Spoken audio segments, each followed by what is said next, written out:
One of the biggest contradictions of massive success is when people go to their moms, their dads, their brother, sister, boyfriend, girlfriend, they say, listen, one day the world's gonna know who I am. One day I will have a Ferrari, the Lambo, the Rolls, the Bentley, the big house, the cars, the backyard with the big swimming pool and an elevator. I'm gonna put the biggest parties. I'm gonna be a millionaire one day. Yet, instead of staying at the office on Friday night, you call your friends and you go party. Instead of waking up Saturday morning to go to the gym, you sleep until 10 o'clock.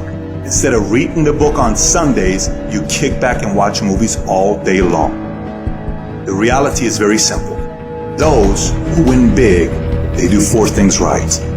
They sleep, sweat, grind, repeat.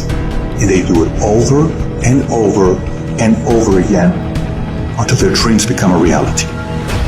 If you can get through to doing things that you hate to do, on the other side is greatness. You gotta have the mentality to show up every fucking day of your life, no matter what life throws at you. It's our responsibility to show up to the Coliseum of life, prepared for fucking battle. I don't care what you're going through, what life's throwing at you. It's your responsibility to find your new 100%.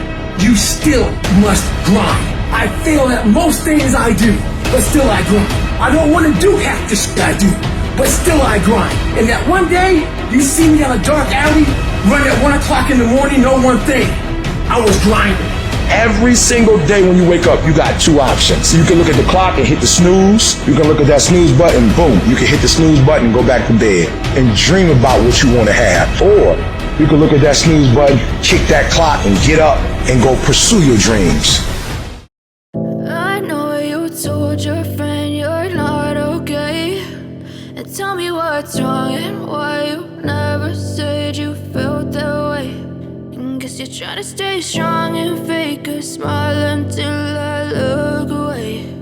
But I've known you too long, it hurts to watch your blue eyes fade to gray as you fade away.